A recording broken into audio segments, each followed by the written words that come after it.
This is Channel 2 News, coverage you can count on. Ways that the task force can address school safety to make them feel safe and secure in school. Nevada officials are looking for answers that will help make our schools as safe as they can be. A look at what types of improvements we might see in our Channel 2 News Big Story at 5 o'clock. In March, the governor signed an executive order calling for a school safety task force to convene both in northern and southern Nevada. I'm Kristen Remington. I'm Landon Miller. Today, that statewide task force met for the first time to start this very important and a little controversial conversation. Ryan Kennedy is live in the newsroom. And Ryan, what were some of the reoccurring themes during today's discussion?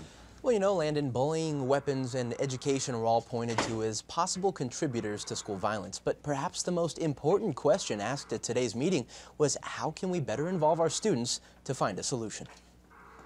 But I've never heard a more silent classroom than when we had our code red drill, because it is a genuinely scary thing to think about what could be happening to other students if that were to actually occur. They're the ones that walk the halls and see it all, as a handful of students from both northern and southern Nevada schools voiced what they believe we could do to keep them safe in the classroom.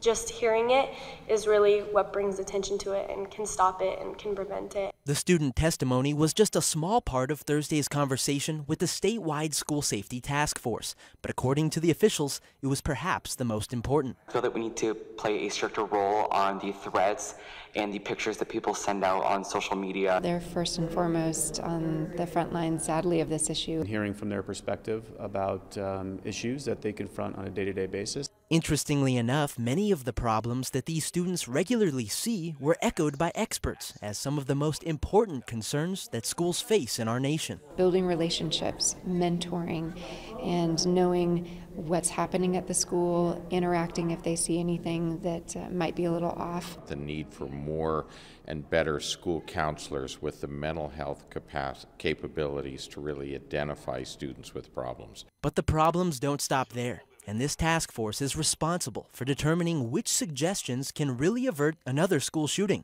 Suggestions like getting to the bottom of bullying or adding more school police. Whether it be a single point of entry or metal detectors, they may be useful, but not in the exclusion of also ensuring that students feel connected. Making sure we dive deeper into the research, best practices, and we come up with a solid list of vetted recommendations for the governor.